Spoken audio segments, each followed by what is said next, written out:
Hello, and a very warm welcome back to the Give Me a Whole Year Wrestling Podcast. My name is Ant, and I'm joined by... the Saxon Suxley to your Tyson T-Bone, it's Ollie. You know what? Tyson T-Bone did okay in this episode. He did just... Okay. We're going to go into that full episode review of NXT UK 58, shown on the 28th of August 2019 in Plymouth. But... before we go there, we've had a couple of comments on our last video, which was a prediction video. Lots of you guys seem to be enjoying that, so that's awesome. Yeah. I'm glad that we was able to get it up early. And, absolutely. You know, there was nothing in this episode that would have added anything to that. No, I don't think so. There was a lot of recaps and that, wasn't there? But other than that, there was nothing new. So, TN1C, first of all, said to us that it was Tegan Knox who was the person we was talking about. Thank you so much sometimes we for just that. like thinking about something, and we both say it like, oh, why can't we think of that name? Yeah, it happened to me literally yesterday. I was playing a movie trivia game with someone, and my favourite movie is The Shawshank Redemption, right? And the question was, who wrote the short stories, The Green Mile, Shawshank Redemption, and a couple of other ones? Stand By Me. And I was like, I know who that is. I know who it is, but I can't. And like, there was a minute timer, and I was like, I can't think of who it is. Like, I was just panicking. Of course, it was Stephen King, but Stephen King. I had absolutely no idea in that moment, and I missed the question, despite it being my favourite movie. All of our viewers were going, Stephen King. Yeah, I know, Stephen absolutely. King. It's so annoying. But thank you very much for Tegan Knox. Yeah, you're absolutely right. It was Tegan Knox. TN1C. The Bestie has left us a couple of messages, hoping Tony loses the belt, could see the main event going either way. Although the tag scene has been booked quite well, I would like to see another tag team join the scene and keep things fresh. Yeah. Looking forward to Cardiff. Yeah, I think so as well. I think you want Tony to lose the belt? I don't want to see Tony lose the belt. I want to see Tony lose the belt just because I think the women's division needs just a freshen up. I just don't think Tony's had a good title run. No, I agree completely, but I don't think it's the right time. Swapping it out would just freshen things up a little bit. I think if they take the belt off her, she's just easier to pick up on NXT. I think she should go. I honestly think she should go. I think you need to start building more babyface stars in the women's division, because there isn't really any. I don't think at there's the moment. There's only one other. There's two other people, which would be Rhea Ripley and Ginny, who I think could potentially hold up the division. But in terms of that's what I mean. Is we've got no babyface stars. You ain't got no one on the poster, man. Well, who are you going to go see the shows for? I think you could build. I think you need to work on building someone, and I think while Tony Storm's there, that's not going to happen. I agree with that, but I don't agree with getting rid of him. But then, so okay, in that case, then your argument of Mustache Mountain. Put her put Tony Storm in a tag team with somebody on her way out, and let her elevate another star. I really don't want to see it. That's why I don't want Tony to lose the belt, because I think that'd just be easy pickings for NXT.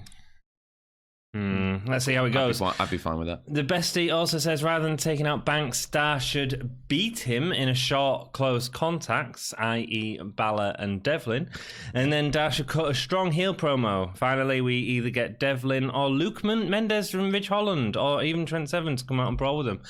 So Luke Mendez, he was teased he was one of the guys in the crowd during the last takeover, which was in January. That was a long time ago. To be honest with you, you mentioned this to me before, and I genuinely can't even remember it. It was that long ago. Right. Well, he was obviously so he played for Hull KR. Yeah. Hey, give me a Hull. Yeah, we're from Hull. But he's not appeared on anything. Isn't that weird? Yeah, it is. Well, I mean, I guess maybe his training's not going as smooth as he was in the Performance Center in the US. Yeah. He was doing a bit of NXT. Maybe they're going to save him for his Hull debut. Oh, maybe because filming in Hull. You know, that's why you wrote the questions. That is a good answer, dude. Hudson Culture Wrestling. So NXT UK moving to USA as well. Nope. No. So I said that we'd sort of explain this a little bit better. One of the things, and again, I've just been talking about it in that last comment. One of the things that's happening is NXT is going into a 2-hour show that's going to be on the USA Network. To fill out a 2-hour show, it's my belief that NXT needs some more talent within their roster. Who that's going to be, I don't know. But if you look at the history of the way things have got, look at Pete Dunne. Pete Dunne's gone from NXT UK. Well, he was sort of NXT, then come to help this division set up, then went back to NXT. Other people, we've got a spoiler at the end of the episode that we'll go into at the end of the episode of someone else who looks like they're heading to NXT. So that's more what it's about as opposed to that. So sorry if we weren't clear on that. That's probably my fault. But that's the way it is. We're both here for the show. I agree that I think that they will take people from NXT UK to NXT. I don't know that they'll definitely stay there permanently.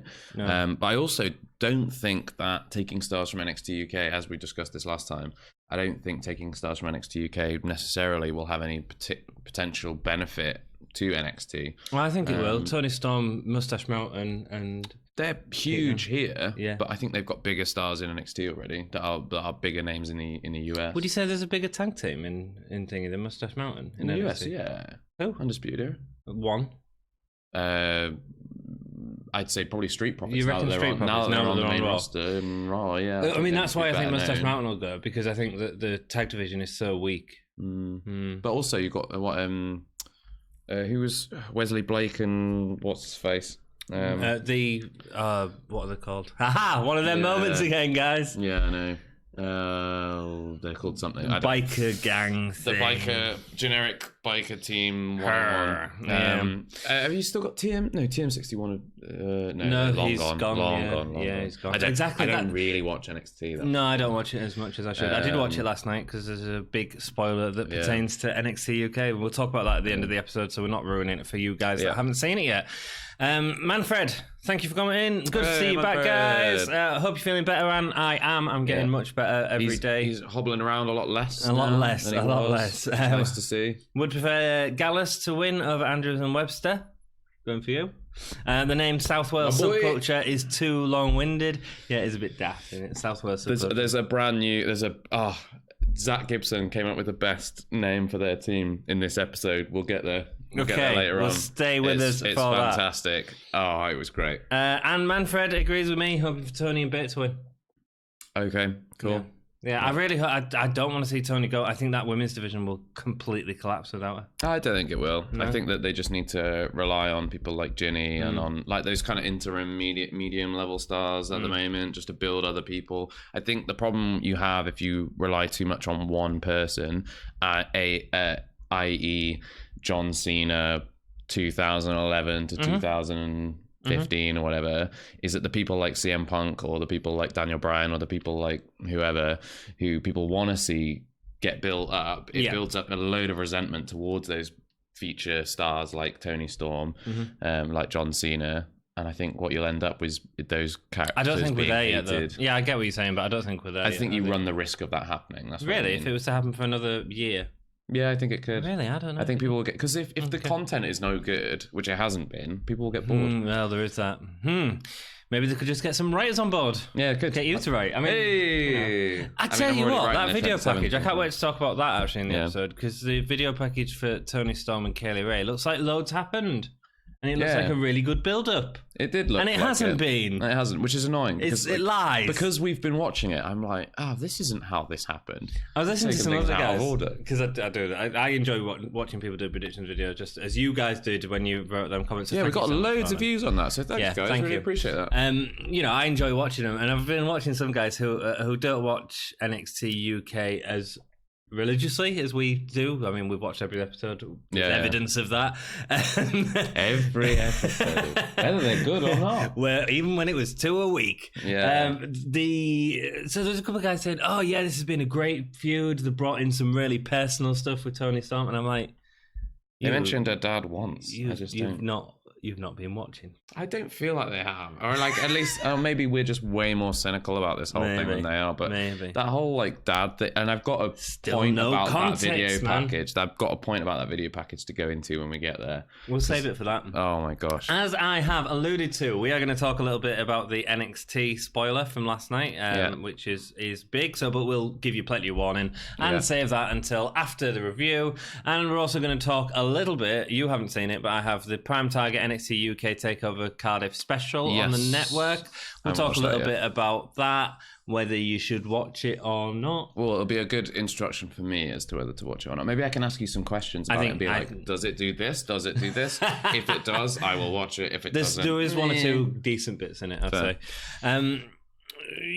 Also some War Games predictions. You guys like predictions, right? Yeah, let's I'm going to do you some War Games predictions. Cool. That's early. That is early. That's like very November. Early. And I'm like, oh yeah, I'll just predict the match cards. Yeah. So sit back, relax, Enjoy the episode review. Make a brew. Yeah, get a tea, get a coffee, whatever your drink of choice is. Maybe it's an appropriate time for an alcoholic drink. Oh, maybe. Maybe it is. Maybe. Well, I wouldn't possibly endorse one, but if you were going to have one, I couldn't possibly stop you. It's only because the video is not sponsored. Yeah, Ilya Dragunov versus Tyson T-Bone is the Other first drinks match. are available. Like we get sponsored. Cool.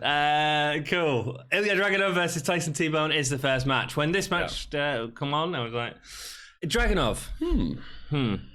He's getting his heat back. That's what's happening here. Yeah. During the first half of the match, I was like, oh, it's him again.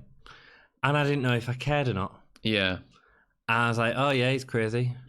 He's actually really good. He's really good at selling. Yeah, he's so good. I mean, he's all round. I think he's got some good offense. Like his facial expressions are all really good. He sells really well. He's got a little bit of innovative stuff as well, which I quite enjoy. I know you're not a big fan of it, but that crossbody where he wriggles until it comes off, I really like that. Tonight. Yeah, I like it. It's just a bit different. It didn't work with Ono. I think it's because Ono was so big and competitive. Maybe it's the issue. It seems weird for him to kind of topple over because of a bit of wriggling. Because he's a wrestling genius. Yeah, but Tyson T-Bone ain't no wrestling genius. Did Nigel McGuinness swear at the start of this? No, he said he's that's total Bolshevik, I think is what he said. Bolshevik. Yes. And I think it was supposed to be, obviously, a clever play on words to sound like bull chip. Yeah. How many times did you rewind it? I didn't, because I heard it very clearly the first did you? time. I didn't. I had to rewind it 6 times, and I still thought it was the same thing. No. And then Nigel's very clever. That's not what I was... Never mind. I thought it was really funny as well. So I was a big fan of that. That made me laugh. That genuinely got me. I'm all for swearing. I don't mind. Bolshevik actually makes sense within that context. I don't know. Because I'm not entirely clear on what a Bolshevik actually is. Because I think it's something that I think it's... no, I think I'd be highlighting my ignorance if I... Dude, if you know what a Bolshevik is... Post down below. I'm fairly certain I think I know what it is, but I don't want to highlight my stupidity by getting it wrong. Cool. So I'm going to just leave that. Dragunov is coming off his first loss from Cassius Ohno. Yeah, 2 weeks ago. Yes. In what was a really good match. In what was a decent match, yeah. I think there's a problem here. Go. In that if you put 2 weeks later, which is only, 45 minutes of television, really, like in between... obviously we haven't had 2 full episodes between. We've only had 1 full episode between this fight and the last one. We've got like an hour of content maybe between those 2 matches. I think that's a really quick turnaround in terms of match to match, and also when you have such a varied quality of match between the 2, it really messes with whether he gets his heat back or not. Ilya Dragunov ends up looking worse for it. He looks because he had a great very mid card now. Yeah, he had a great match with Cassius Ohno. Yeah, and a very fine match with T-Bone. It was fine. It was okay. It was good for T-Bone. Yes, but that is also like saying it's good for having lost an arm. Do you know what I mean? Like, oh, my arm's fallen off. Well, not the whole thing has fallen off. Oh, we're so harsh on T-Bone. Well, he's boring. Yeah, he is. Yeah. He's just no character, so. Well, but it's not necessarily his fault. He's been given absolutely nothing to work with, and he's been nothing more than a jobber for the tag division this entire time. Exactly.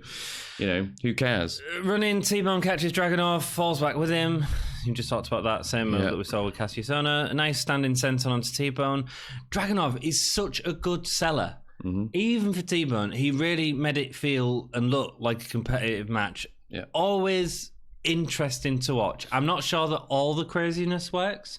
Nope. But it's always interesting to watch. And that's different. So, good. Cool.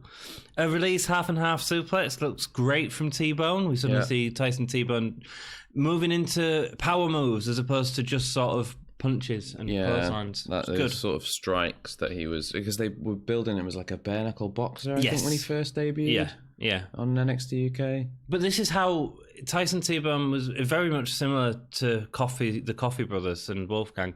Set up with that sort of brawling attitude and are now developing more power moves into it. Yeah. And I wonder if that's because of the work they're doing in the Performance Centre in the UK and stuff like that. I hope so. You know what I mean? I really hope that the Performance Centre is having such a profound effect on the matches and on the wrestlers in general. And I think it should. You know, if they now have that resource to be able to go and practice and be able to put the time in and to develop their skills and to, you know, really work on expanding their moveset, then fantastic. I really hope that's what it is, because it certainly follows that it might be. You know, it could be coincidence, but I like the idea that the Performance Center is helping.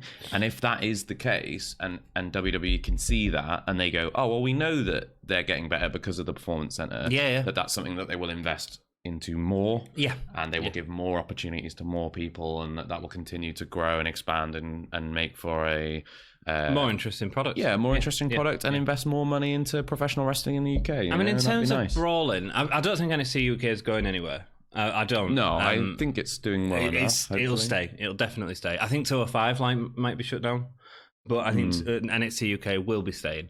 But not just for the product and the sort of ease of creating it. I mean, you only do it sort of every few months, and you film a couple of hours then. Like putting on a couple of house shows. It is, yeah. Isn't it? Like, it is, yeah. Can't cost them that much. But they also cut so many costs that they get back from ticket sales as well, and all that sort of stuff. So NXT, I don't think is going anywhere. They've got whatsoever. that beautiful Saudi money right now as well. So. Absolutely, but also it's a big thing for them to keep guys away from the UK indie scene, which was a sort of initial aim of WWE to do. So slowly crushing their competition. Absolutely, yeah. Sorry, I don't know where I got for that. Brawlers. In my opinion, there's only been one brawler of all time that's worked. Okay. One brawler, and that's as in wrestling in general, or in NXT UK? In wrestling in general. Wow. Okay. Yeah, it's quite a statement. Stone Cold Steve Austin was the only brawler that's really worked. Only brawler that's worked? Yeah, if you look at someone like Pete Dunne, right, you could say that his style is a brawling style, but it's not. It's technical. There's a lot of moves. Stone Cold Steve Austin wasn't doing them moves later on in his career. What I'm comparing him to is if you leave someone like Tyson T-Bone with just that, then you've got to have so much charisma to be able to carry that. Can you think of another brawler? I suppose it really depends on what your definition of a brawler is. Someone that punches, clotheslines, kicks, turnbuckle axe handle. I mean, you know, okay, is a brawler the same as a striker? No. Okay. No. So Nakamura wouldn't be a brawler. Yeah, exactly. What about someone like Hardcore Holly? I haven't seen enough of Hardcore Holly. I've seen a lot of his early stuff, but which is okay. But I wouldn't say it's great. I'd have to probably go further back for like really good. I'm probably going to be highlighting my ignorance here again. Well, if you go further back, you go to like Junkyard Dog or someone like that, and that was just silliness because it was like headbutts on the floor on all fours to look like a dog. Okay. What about someone like Dean Ambrose, John Moxley? I'd say it's more technical than brawling. You'd never see Stone Cold Steve Austin. A brawler doesn't fly through the ropes. Whatever? Nah. Stone Cold. You can't be a brawler and do the occasional suicide dive? Nah. I guess if you're going to eliminate anyone that's ever done anything more than a punch, a kick, and a Stone Cold Stunner, then I suppose, then But, do you know what I'm saying? That is. But that's what Tyson T-Bone was. That's why I'm bringing this up now. Yeah. You know what I mean? But I'm just saying, for that to work, you need... I mean, he's always done suplexes and stuff, but... No, I don't think he has. Yeah, he did do suplexes early on. Like, he did belly-to-bellies and like, regular, like, delayed... Not delayed, the same suplex they do as for a delayed, but then just straight through. Just not a snap suplex, basically. Just needs more character. Character. I think he does. Needs more power moves. Needs to turn into powerhouse guys. Yeah. Anyway, sorry, I'm talking rubbish. I don't think I'd necessarily be that interested in him, even if that was the case. No. It'd be a good project. Yeah. The striking game is strong. Some decent clothesline. For a smaller fella, it feels like he really puts himself into him, doesn't he? He has to, really, though, I suppose, doesn't he? Because, you know, if you're someone like Goldberg or The Undertaker and you're 6'6" get away with and built like a brick chip house, then you can, half bum your clotheslines and still look devastating. But with someone who's like 5'6" and like knots in string, then I suppose you have to proper go for it to be convincing, don't you? Still not a fan of the 6-1 lariat here. Not a fan. No, and also there's a rebound lariat later on in the show that I wasn't particularly enamoured with either. Dragunov hits a German suplex to send him off the top rope before calling for Torpedo Moscow and getting the win. Yeah, the German was good. Yeah. German was good. Tyson T-Bone actually sold that pretty well. I liked that his arms kind of like flopped over as he was going. I went into this match not expecting anything, and I enjoyed it. I had a good time. Maybe it was the shock of it. Yeah. Maybe it might be my match of the night later on, and you're going to be like, what? And I'm going to be like, I think I was just surprised, and I enjoyed watching Dragunov. Yeah, I mean, Dragunov's good. It was fine. I just think it was highlighted how poor. I think when you had the Cassius Ohno one 2 weeks ago, and it was such a good match, and there was so much to it, and it was so different, and there was like a varied move set that you wouldn't get from just any generic match. I just thought this was very by numbers, and I think that is highlighted even more when you have 2 weeks ago you had a really good match with the same. Cassius Ohno. I know what you're saying, but it's good that he's got his win back. It's there, and he's carrying on forward. Let us know who your favourite brawler of all time was. Let me know if there's someone obvious that I'm missing, because I feel like there must be. But... I'm sure there's so many good brawlers, but I like. There'll be a bunch of people on ECW that were really good brawlers, but I mean, like, let us know down below. Name some wrestlers, brawlers. Do you count brawlers as people who like use weapons a lot, or like? Weapons are fine. Weapons are fine. Yeah, well, I then guess like Tommy Dreamer. I suppose. Yeah, like I guess you could even say people like I don't know. Well, actually, I wasn't going to say. I was going to say Sabu, but actually, I think he did more in the way of like high flying stuff as well. So.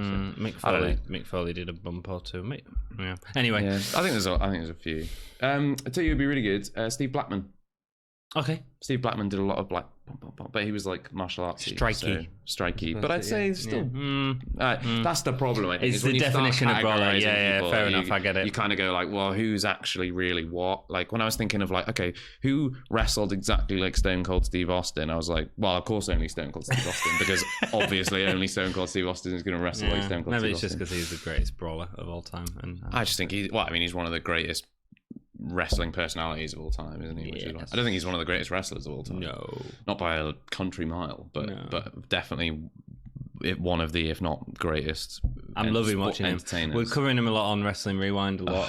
That must be so good. Oh man, you know what we just watched? Go back and watch our review episode on Canadian Stampede in your house. Oh, is it good? I gush over it. Do you know how many gay stars that got? 4, 5. You got 5 gay stars, right? Is that your first one ever? Probably. Like, it's a 2-hour pay-per-view, right? 2 hours, 4 matches.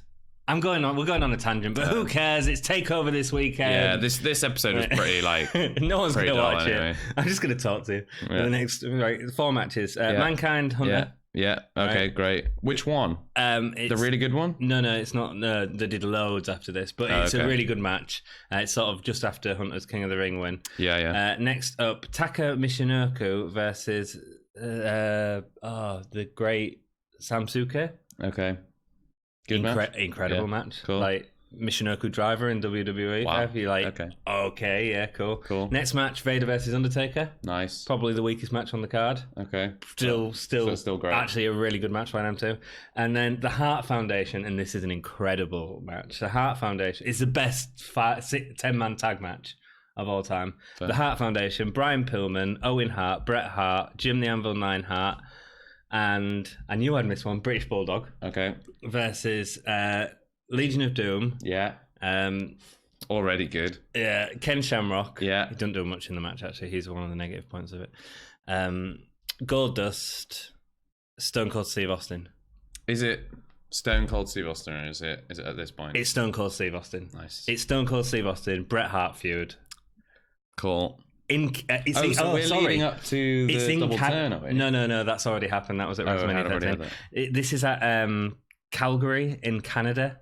So the crowd are mental for the. So the Heart Foundation are already healed then at this point? Okay. It's amazing. It's very amazing. Cool. That's honestly, cool. if you get a chance to go back and don't watch this episode, go watch Canadian Stampede. I loved it.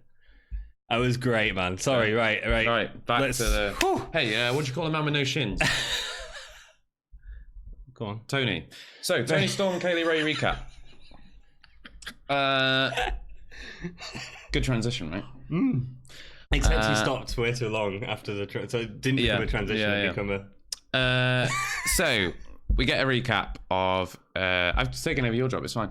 We get a recap of Tony Storm and Kaylee Ray. Their feud, and it reorders things a little bit, and it tells us pretty much nothing new, but it does add one thing. Do you know what it adds? What? It adds pictures of Tony Storm when she was a child. Yes. And it puts those pictures over the point where Kaylee Ray is saying, "Oh, even your dad left." Because okay, fine, get that. Use pictures of her as a kid, whatever. I'm behind that. It's a great idea. However, don't use ones of her looking really happy, because that makes absolutely no sense whatsoever. If they're going like, "Oh, your dad left because of this, because of that," and then she's like looking stomping really an happy. ice cream into the floor. Yeah, sit down with an ice cream that's stripped off, and then she's looking sad, or like just we've all got them photos. But like just pictures of her crying as a kid would have been perfect. But she's just there like, I'm Tony Storm. Weird. And it's like weird. Well, I want to see that, like, not that I want to see this because that sounds really mean, but like, if you're going to bring up the fact that her dad left and that that's some reason her fault and that that's a negative thing in her life, don't then have pictures of her looking happy, because that completely undermines the point you're trying to make. Yep. Just stupid. Yep. And I'm It's frustrating. It's frustrating. And the only reason you're getting frustrated with that, because you wouldn't care normally, is because you haven't been told the important thing, and that is why Tony Storm has made all these people leave her. Yeah, because there's absolutely no indication of why she would be a bad person. No. She's been really fun and likable, apart from the fact, I mean, unless she's just been doing promos her entire life, because then I could see why people might dislike her, because she's terrible at promos at the moment for some reason. She's not terrible at promos. Not. She's having terrible promos written for her. She is. But I'm so frustrated with this feud. I am bored. Give me something better. I hate to sound like an entitled fan, but Jesus, like, this feud could have been amazing and it's been completely wasted, and I am literally not looking forward to it Saturday. I don't care. Let's just leave it here. Leave the promos, leave all the build up. Right? Yeah. Just go into TakeOver. Just try and enjoy it. Yeah. Have a great match by all means. They will do. And they will. I'm sure they will. But I am not excited about that match. No. And it's a shame because I should be. And that's on you, WWE. It is, yeah. It completely is. Tell us why. Do you think they're going to tell us why at TakeOver? No. Stop banging your cup. I'm frustrated. I know, I can tell. I'm frustrated. I wanted a good feud for Tony Storm. Manfred's ears, who's just had his thingies, it's just all he's heard for the last 5 minutes is you. So, but you can get mugs on Redbubble, so you can use it as a gavel as well. Yeah. Jack Gallagher backstage, who asks who's the best British wrestler? Sorry, Cassius Ohno or Jack Gallagher? He also points out that his foot was under the rope the last time he lost to Ohno. Gallagher is asking for a match on the next episode of NXT UK. That'll be a great match. Yeah. Super weird that he's waited this long to say anything about it. I get it, because he's been busy. Fine. Yeah, fine. Show us a video. Yeah. Show us a video of him because it's been such a long time. I want to be. If people reminded. haven't seen that, it might just be like, okay, I'll take your word for it. We probably will later on. But I mean, that's a good match. So Gallagher and Ohno will be at Cardiff for those wanting to see him. Yeah. We'll talk about Ohno later. Gallagher is blah, blah, blah, blah, blah. I'm glad that he's brought up the history though, and it's acknowledging it. Because it interferes with the time that they met. So I'm glad about that. I don't know where they're going with it. I genuinely have no idea what you just said. Words. The Joseph Connors versus Oliver Carter is next. Let's just move through it. I've got a new nickname for Joseph Connors. Go. Joko. Joko. Why Joko? Because it's just shorter to write it that way. Okay. Joko. Nice. Joko. And also, he's a total joke right now. No, he's not. He looked great in this match. Yeah, I know. Suddenly. Yeah. Weird. I wrote Joko at the beginning of this match being like, no, we haven't seen Joseph Connors for ages and they're doing nothing with him. Here's a new guy. I'll call him Joko flippantly. And then he had a really good match. And I was like, no. Great match. Wonderful match. Yeah. Cool. Carter, the unstoppable striking machine. It's a terrible nickname. It is, isn't it? It's way too long. Half Ghana and half Swiss. Yeah. He's been talking to Kofi Kingston. Cool. I don't really want it. It's a bit Finn Balor, Jordan Devlin thing. I get he's from Ghana. Let's just acknowledge it and move on quickly. Yeah, because Kofi Kingston isn't Oliver Carter. Yeah, and I don't really get what the relevance it had to this match. I think like if you want to sell a debuting wrestler, then sell them on their own merit. Yep, agree. Unless it's like a particularly special case. Like I think there are stories that you can write about, like for example, Ric Flair and Charlotte Flair, they had a whole like storyline thing, and I think that can really work. But but it has to be well written, and it has to be more. And it has to be more than a throwaway comment. It's an absolute throw. He's been talking on the phone to the WWE champion Kofi Kingston. He's got so much potential. Because he's from Ghana. Yeah, fine. All right, whatever. Yeah, cool. Connors was the one laying in more fists. It was good. When Kat Unstoppable Strike Machine. Joko just like... Yeah, he was manic in this match, man. Yeah. He was manic. I think he needed to be, though. Yeah. Because he's just... They've done nothing with him for so long. He is working so hard to try and get something in the ring. Yeah, because that's all he's getting. And good on him. Connors was selling for him like a boss, like an absolute boss. He really was. Springboard. He is. Springboards into a moonsault, but lands on his feet. Decent dropkick from Carter. Connors feeling more manic, swinging his arms around before clubbing him on the chest. Face first suplex from Connors. Mm-hmm. Nice snap of the head, but rolling over the back of Carter was good. He's doing everything he can to stand up to stand out as the crowd while being given nothing creatively. Yeah. Carter uses Connor's body to flip himself over the top rope before a kick to the back of the Connors from the apron. It was nice. Before a double knees to the chest off the top rope. That was really cool as well. Decent but it moveset. looked nasty. Yeah, decent moveset. Good. Really cool. He then catches Connors for a belly-to-belly toss. Then he lands it was like a Michinoku driver. It was like a 180 Michinoku driver that Connors was going for. And Carter just lands on his feet. Yeah, it was cool. It was seriously impressive. Really it was like, how did he manage that? And very athletic. Last minute. I mean, yeah, came out of good. nowhere, really. It really did. Like a stun dog millionaire. He misses the springboard moonsault and Connors hits the don't look down DDT. He's saying it again. Don't look down. And he said it really quick though, so it was like the crowd can get into it, can't they? Boosh. Yeah. Are we going to be able to do it when we see him live? Yeah. Are we going to get the time? Yeah. We're going to be. He'll go up for it, and we'll be like, don't look down. Because some of the crowd were going for it as well. Yeah. It was just he did it so quick. Yeah. Cool. Connor celebrates in the ring with blood all over his mouth. I hope that's not what's holding him back. Some sort of tear in his mouth or something like that. There's a hell of a lot of blood. I think like there's a lot of people on the roster at the moment that WWE is holding back. I watched a really interesting video recently. I can't remember who it was who produced it.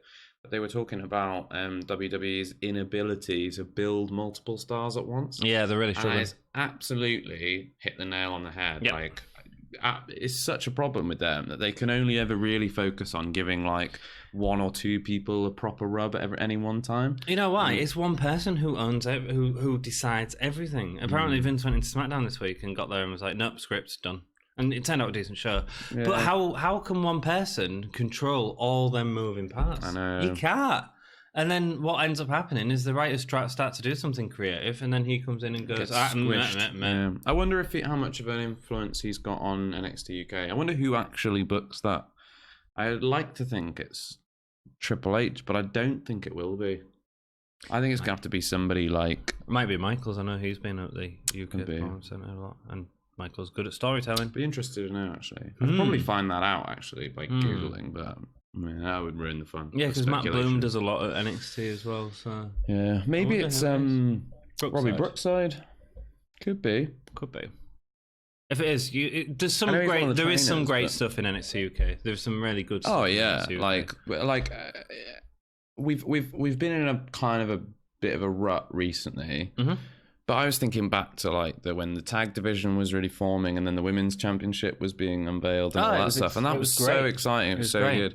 I think we've had a bit of a lull. Recently. I think there was some. But the main story has been really great. Incredible. Yeah, incredible. NXT UK Championship storyline has been absolutely phenomenal since all the way since through. Walter got involved, basically. Since Blackpool 3 years ago. Yeah. Cesaro's Yeah. backstage. He's heading to NXT TakeOver Cardiff to see what it's all about, and maybe he will have a more hands-on approach. Cesaro versus Noam Dar? No. You don't think? No, I don't think they'd announce it. And I also don't think that Cesaro would bring eyes. Certainly not as much as our you don't predictions. think they'd announce it? No. I think the tease that he's there. I think he's going to have a match. Yeah? Yeah. Think they're going to add an additional match to it? I think he's No. I think it'll be on the tapings afterwards. Oh, okay. So it'll be watch. He'll be in the crowd. I think you'll get a and then- kickoff show segment where he meets up with someone. Yeah. And they have a tag team match against someone else. Okay. Who's he meeting up with? Have you ever heard of a tag team? There's a Swiss Garnon guy at the moment, isn't there? There is, yeah. But no, not him. No, definitely not. Kings of Wrestling. Kings of Wrestling. A tag team in around 2010 here at time. Okay. No. They were tag team champions in CZW. Okay. Ring of Honor tag champions, as well Okay. as multiple other promotions. Is this Cesaro and Cassius Ohno? That is Cesaro and Cassius Ohno. That makes a lot of sense. I think that's why I was a bit confused about the Gallagher thing. Yeah. But, Okay. I think have Cesaro 4 weeks after TakeOver, it gives people a reason to watch the episode. Tell you what, that would be an amazing tag team to bring to NXT UK. Yeah, I think bring Kings him. of I think bring him to NXT UK. Yeah. I think establish him in NXT UK. Don't have him win the championships. Move him to NXT. Get Sheamus back. You've got a wonderful stable there. Yeah. You know what I mean? Yeah. I always thought Cassius Ohno would do great. I always thought Cassius Ohno would do great with Sheamus and Cesaro. Yeah. That would be good. Yeah. That's what I see happening. Cool.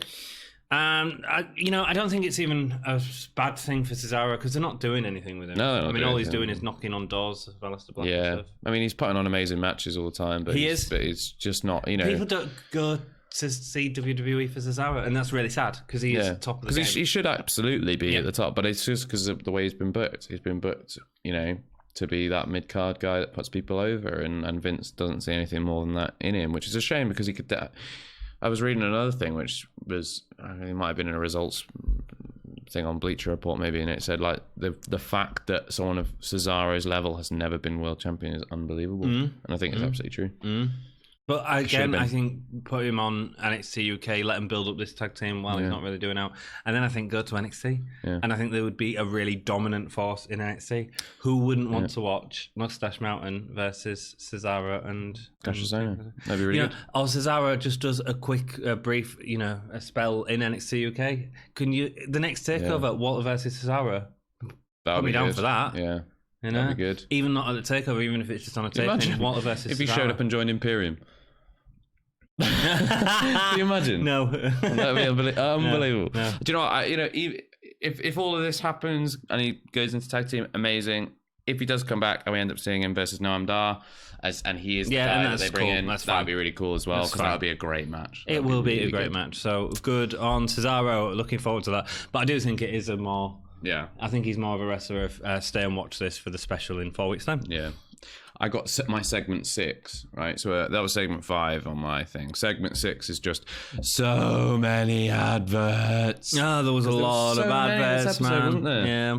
But there was like adverts for every single match on NXT UK Takeover. Then there was adverts for the WWE shop. Then there was adverts for Clash of Champions or Smash of Champions or Smash of Fight of Champions or whatever the Champions one is. And then we get another promo. And then there was another thing about something else. And then there was another one about, it just never ended. It was 52 minutes of programming, but I think 35 of them was blooming adverts. It's not even adverts for like stuff that they're making money off. Yeah. Anyway, we get a reminder of the Piper Niven and Rhea Ripley feud. The second match will be on NXT UK next week. Yeah. That match is going to be amazing. Yeah. They're at Cardiff. They will go out and they will be wanting to put on a hell of a show, and they will. They'll be on top form. They'll be trying to outdo everyone. Kenny Williams versus Jordan Devlin. Sorry, this has been such a long episode, and it gets longer because we've got loads to talk about. The two start off with a lockup, which sees Devlin disrespecting Williams with a slap. There's the overpowering of Williams. Williams sends Devlin to the outside as he walks away. Williams drags him back into the ring. Devlin really slams Williams into the barricade. This fly is doing my nutting. There is a fly. It's been here for a few days, actually. Devlin Hose Andrews in... That was really cool, sorry. The into the barricade. Yeah, the barricade and apron thing. Yep. That's probably one of the most brutal I've seen it. It was simple, it was straightforward, but it looked really hard and it looked really nasty. Well, even the commentator sold it as he better go check on him, and it actually felt like, it could have injured. And remember, the ring apron is the hardest part of the ring. Great lifting shoulder driver from Devlin. That looked really sharp. Yeah, nice. Dropped him on his shoulder with his legs in the air. Devlin holds Andrews in a torture rack. I love me a torture rack. Yeah. Finisher cool. of Lex Luger. Yeah. Oh, it's great, man. Cool. Do you know what I really liked? And she stopped using it. She swapped it for kind of like a weird swinging RKO thing. I used to really like Nikki Bella's rack attack. One where she puts him in a torture rack and then drops to her knees. Part of her neck surgery was because of that. Yeah. So that's why she had to It's stop a very doing cool move. Yeah. It always looked brutal. Yeah. I liked it. Shame that had to go. Yeah, I like Nikki Bella's rack attack. Devlin yells at Kenny to go home, but he fires him up, delivering kicks to him on the floor. A back elbow off the apron knocks off Devlin, followed by the double-footed slide outside the ring. Devlin's on the apron. William goes to get him in, and he slips. That was awful. I rewatched it several times because I was like, that was just a botch. But then William saw it as a punch. He slipped. Yeah. There was no attempt at connection. Yeah, it just... There are times where you see wrestlers try and sell things as things that they definitely aren't to cover something else. There's that really famous one of... what's his name? It was a match between... This is really annoying. It was somebody doing a moonsault. Mm-hmm. I think it might have been Jeff Hardy and... who's the guy who became champion for a long time, basically because they wanted a big market in India? Great Khali. No, more Jinder Mahal. Jinder Mahal, there we go. Jeff Hardy, another name drop. I definitely should remember the name Jinder Mahal, but obviously. Yeah, no, I know the one you mean, where he like misses him completely. Yeah, misses him completely, and Jinder Mahal sort of. But this wasn't even an attempt at move. That's my problem. At least Jeff Hardy like jumped off the rope. Yeah, that's true. This was just him slipped and then he sold something. Yeah. There was a couple of botches during this match, I'll be perfectly honest. Whilst Williams sells a punch to the stomach, Devlin goes for the Spanish fly off the apron. We've seen it before. We've seen him do it before with Banks, so we know that it's possible it could happen. Williams hits him out with an elbow. Williams hits another in the ring, which looks good. Got some good height on it. Mm-hmm. Catching back to belly suplex from the bounce. Looked like Kenny hit his head on the floor really nastily. Williams, in the replay, it wasn't quite so bad as it first looked. But it looked horrible. And then they got "You Killed Kenny" chants, which was "You Killed Kenny." Really good. Well done. Well done. That's good. That was good chanting. Yeah. William goes for his horrible bounce back off the ropes. That lariat sucks, man. It sucks. He just takes a weird pause, which weird, isn't it? Which it's breaks weird. The momentum. Yeah, if you're going to use like a rebound for something, don't stop halfway through it because it just takes all the momentum out of it. Oh, it's just dumb. It's dumb. They go to the top rope. Dumb. Devlin catches him and Spanish Fly. And the Spanish Fly looked amazing. It always does. The Spanish Fly was incredible, and I like that they went from the lariat into that. That was really good. Yeah. They go to the top rope. Williams breaks free, offers up chops. Woo! Before a springboard hurricanrana. Nice. Yeah. We started getting "This is awesome" chants. Did you feel like it was awesome? No. I felt like it was pretty good at this point. But I felt like it was some really good spots. Yeah. But I don't think the match was fluid. Yeah. Followed by the wheelbarrow facebuster. That was awesome. Which is great. It happens so quick. Yes. And it is really good. Yeah, the momentum, the story of the momentum going through too much on the pin as well was nice because you could see it sort of just rolling through. And it that looked was really beautiful. Nasty the way his head rolled through it though. I was like, oh God, that looked uncomfortable. Nice to see a kick out where it's not a kick out, it's just that momentum going. Yeah. It's cool. Just something a bit different. It really is, yeah. Devlin breaks through from Williams as he delivers a moonsault to the back of Williams. Cool. Yeah. Devlin hits an awesome high angle backdrop driver for the win. Look, it's not. Here's my problem. It wasn't the best the two could do. There were some great spots in it. Yeah. But it didn't feel fluid. No. It didn't feel. It's not to say it's not a good match because it probably is the best match on the card. But with these two. I've turned into a Kenny Williams fan almost. I think he's like great. him. I think he's really good. He's I really hated him technical. before. I wasn't super. I still don't like the Lucky In thing, but they've been really playing that down recently, so it's not so bad. I mean, like he did that weird promo where he's like, "Oh, I'm lucky enough to bet against the ace," and I was like, "Ooh, gross." But I feel like every match on this card a little bit fell prey to the whole WWE match paint by numbers formula. Okay. A little bit. And like sometimes on NXT UK, like fairly reasonably often, it is that, but it's disguised well enough to feel like, you know, British indies in that kind of like quite fast paced, quite interesting. I felt like there was a little bit too much of the like rest, hold, do a spot, give some time for the audience to understand what's going on and catch up. Now let's go to the next spot and then let's do it like this. And the problem with that is if you have any sloppy moments, if you have any botched moments, if you have anything like that, it really breaks up the pacing. You have to have basically a perfect match for that to work and not feel too broken up and too slow. But if you have any kind of like botchiness, it stands out so much more. You know, if you're looking at like a Kenny Omega match and they have a bit of a sloppy thing in it, it's so fast paced that you basically skip over it anyway. Yeah. Do you know what I mean? Yeah. No, I agree. Yeah, I think like it can be a bit too. I'm glad you felt slow. the same about the match. I was like, should I have enjoyed this more? No, it was Yeah. good. Like I enjoyed it, but you know, we've seen better matches out of both of those guys, I think. Walter versus Bate promo. What do we think Devlin's doing at Cardiff? Nothing. I don't think he's doing anything at Cardiff. I think he might help Noam Dar take out Banks. They've got a storyline at the minute where Jordan Devlin hasn't got his opportunity. He's having a go about Saint and stuff. I think they'll do some. I don't necessarily think he'll be in something. I don't know. You know what the other thing is? I don't think he's going to be in it. You know, here's one. Get him to help Dar take out Banks, and then have the Cassie Sono and Cesaro take them to him. Could happen.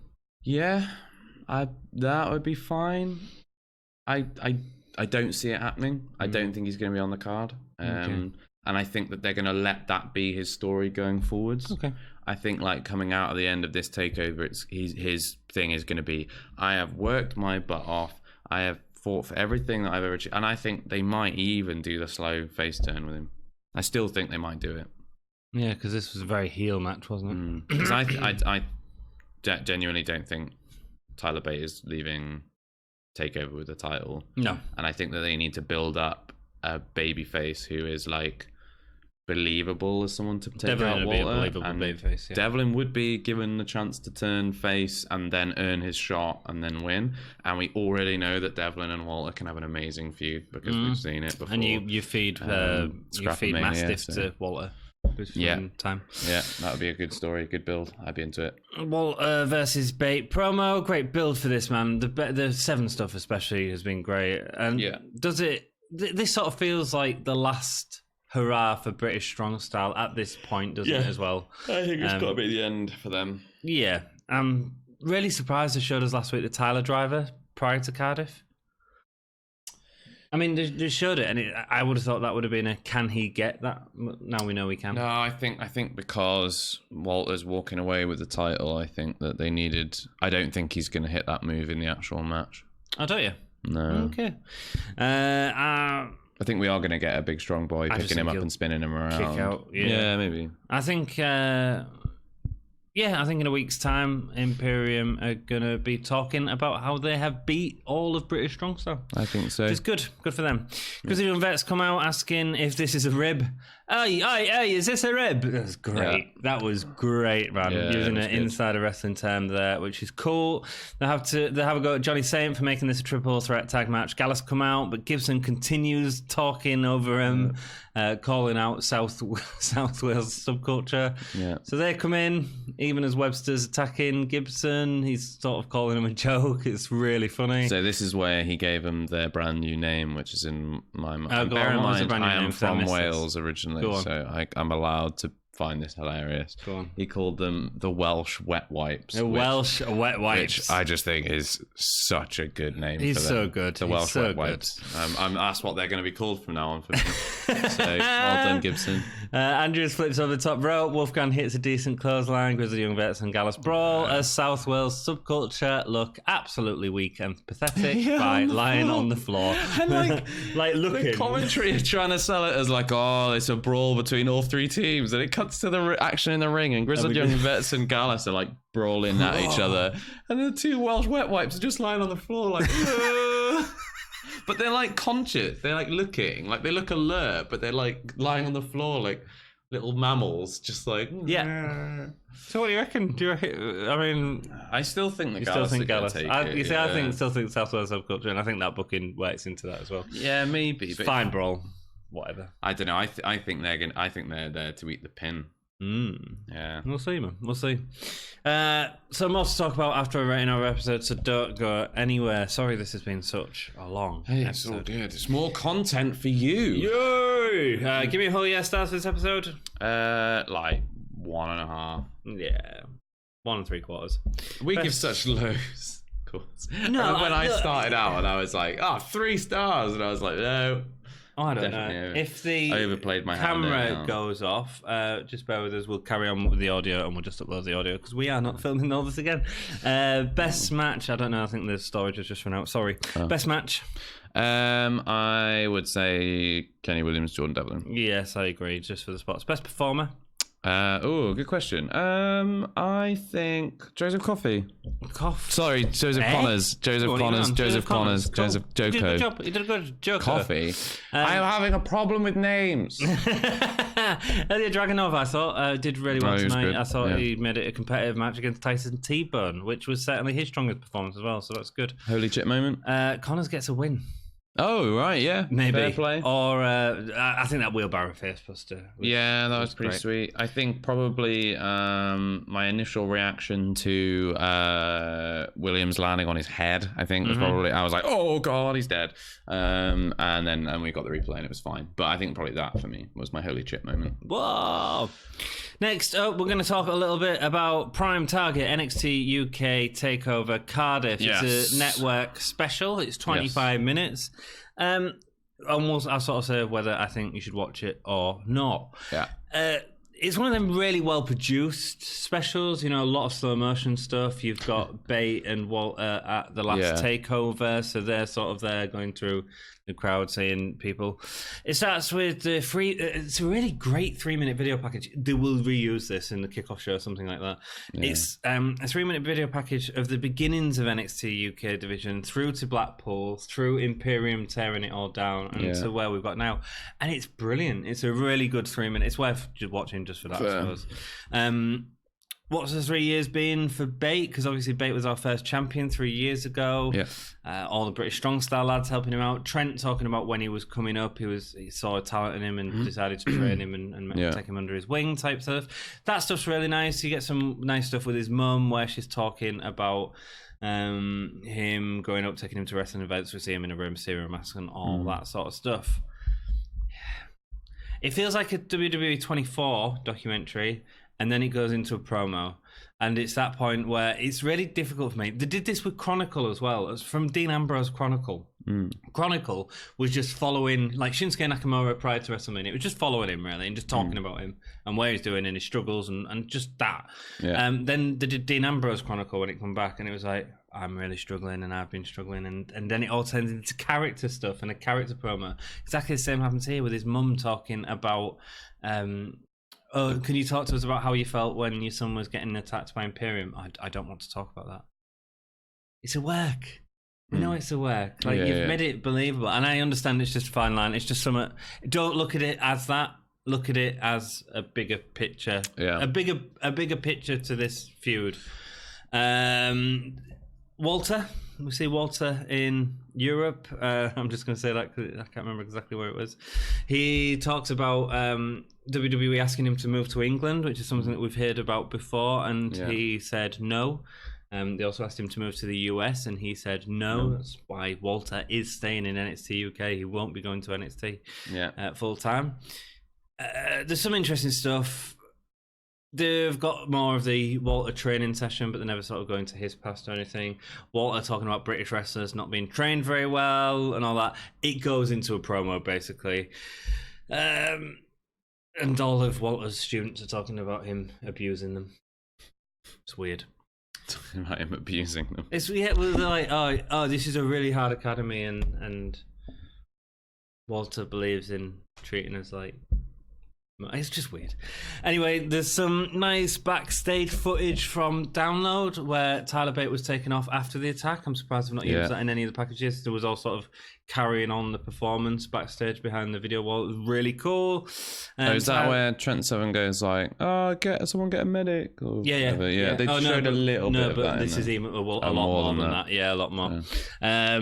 Tyler's fighting for the honour of British wrestling. It's really well produced. It's one of them so well produced WWE things. I put it on in the background, but you really don't need to like be like watching it like that. I assume it's probably on YouTube actually. I didn't check that. Maybe. Let's have a look. Cool. So I've got a question for you. So I've not watched that yet. Yeah, I did look at watching it, but I've just not had time, whatever. But no, so cool. Here's my question to you. You was having buffering issues as well. I've had real buffering issues with the network recently. How has watching that built your excitement for that match at all in any way? Are you now more excited for that match than you were before you watched that? Yes. Yeah. Slightly.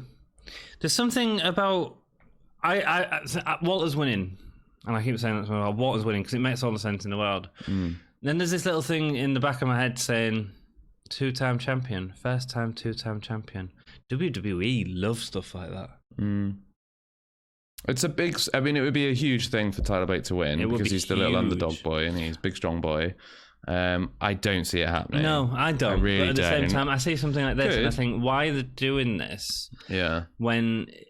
Because it feels like... Maybe because numbers aren't selling. Maybe. Seats might not be selling. But then I don't think would it sell more seats? If I want interested, I won't be interested. Stop clicking. I guess they're just to try and bring as many as possible in. Maybe like you just try whatever you've got left. They've only got a certain amount of time, and if they can produce a 20-minute video that might draw in a few more seats, then it might be worth it. I can't find it on the YouTube. It'll probably turn. It's on the network. It's definitely on the network. So I'd say put it on in the background.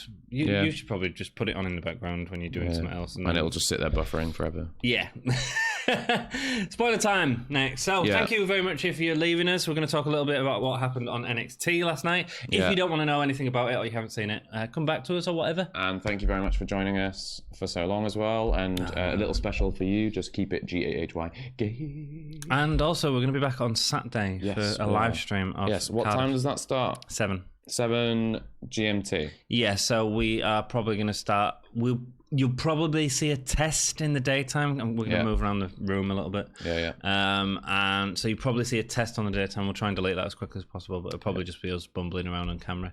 And a little bit of we'll try and do from sort of at least the beginning of the kickoff show, if not a bit earlier, so that we can have a proper chat. If you can join us, that'd be fantastic. Awesome. That'd be awesome. Please do.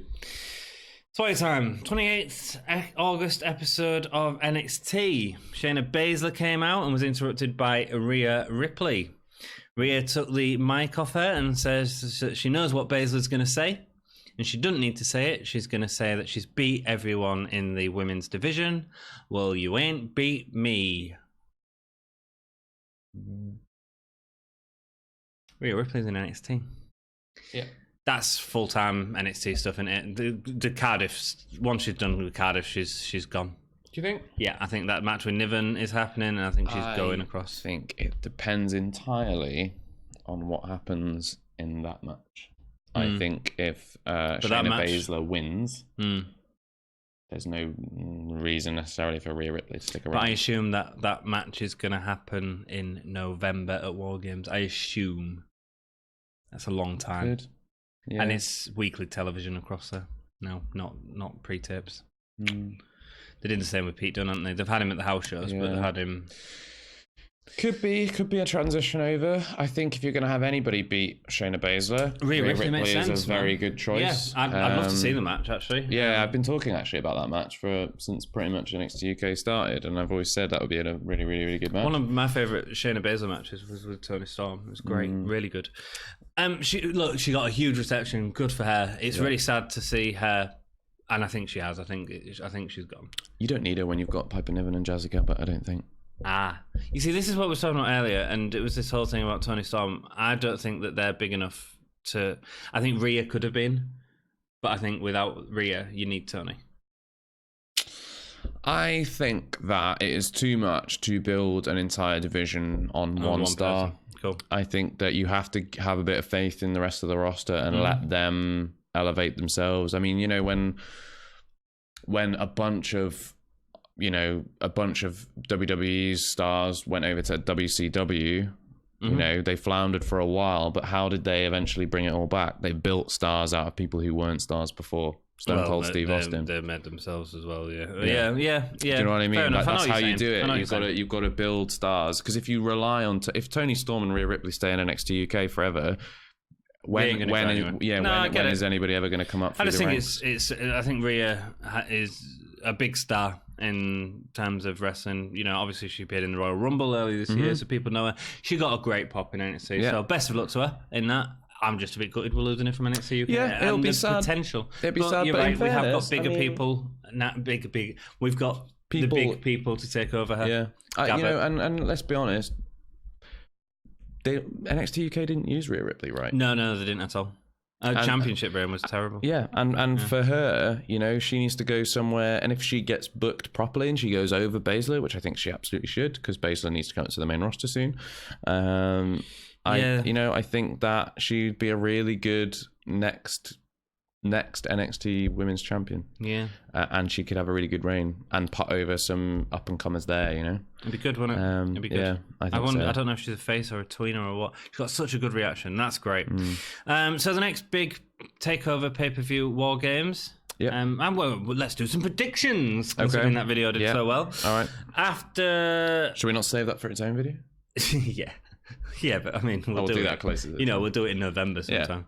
Yeah. After last night's NXT, it looks like we're getting Rhea and Shayna. Yeah. During an interview with Talk Sports, the pro wrestling show, Alexander Wolf teased a match between Imperium and Undisputed Era happening, and how that'd be a great War Games match. That would. It's cool. I think that'll happen. Pete Dunne has obviously been feuding back and forth with Velveteen Dream. That match could happen. Last year's card was the War Games card, because the War Games match is such a big deal. It was 4 matches. 3 of them matches so far announced is NXT versus NXT UK, potentially. They've not been announced yet, but if they're to happen, all you need is one more match. Do you think it's going to be a War Game? Do you think War Games is going to be NXT versus NXT UK? Is that what we're saying? It's the same weekend as Survivor Series. Makes a lot of sense. I think it will. Makes a lot of sense. And I think they'll want NXT to look stronger. Oh, yeah. NXT UK will get buried. You'll get one team winning. Yeah. You'll get one NXT UK person winning. Yeah. I think that'll be Pete Dunne. Yeah. I think everyone else will lose. That's fine. But Pete Dunne will win, but then he'll immediately go to NXT. He's in. Well, he'll like North American champion. Yeah, but that's fine. He won't go anywhere. So actually, it'll still be a win for NXT. Win for NXT. Yeah. We're gonna get buried, aren't we, Ian? We are gonna get buried, my friend. So if you could have one more match on that card, who would it be? What, NXT versus NXT UK? Yeah. Okay, interesting. I would... Right, so who have we already... Pete Dunne versus Velveteen Dream. And then you think that Adam Cole he's still champion? Walter's still champion? Yeah. So the NXT UK and the NXT title belts are out of the picture for that one? Yeah, they're not going to fight for them. Same with the tag belts? I think Kyle O'Reilly and Bobby Fish have the tag belts now. Imperium don't have them yet, but imagine not if they did. Could well be. All the gold with Marcel... And Fabian Aiken and Marcel, what a platform for them. They would be... workers in that match, man, in a War Games match. In which case, I would probably put the highlight on another women's match. Okay. Because otherwise we've got, like all men's, and we haven't got the titles going anyway. The women's title will already be up for grabs. So why not put the NXT UK Women's Championship up for grabs? Whoever that happens to be on, either Kaylee Ray or Toni Storm, and have them go against someone like Vanessa Bourne, I was going to say. Okay. Just somebody who's got like a bit of an up and coming thing to them, or even I think Toni Storm versus Io Shirai would be a match I'd really like to see. Yeah, that would be really good. What's her name? Bianca Belair. Toni Storm versus Bianca Belair would be really fun. Yeah, it would. Yeah. Bianca Belair versus Kaylee Ray would be really fun. Potentially, yeah.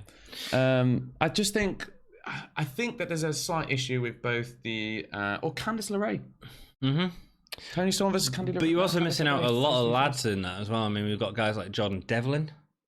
Jordan Devlin versus Johnny Gargano. It'd be worth there a are. watch. I mean, there's a number, but I think for me, the issue that I've got, I think with both NXT and NXT UK at the moment, is that I think that the women's divisions are being overlooked somewhat. Yeah, we get so many. It's their own booking, though, man. Women's matches. Yeah, and we do get some throwaway women's matches, but I think that we need to put a bit more of a focus on building up those rosters and creating credible challenges for the champions, because I just don't think on either roster necessarily at the moment. Candice LeRae actually, I think, would be a better challenger than Rhea Ripley for. She could be the one that takes it. For Shayna Baszler's title. I don't know. Yeah. But I don't know if they're just doing a slow build for her or whatever. But.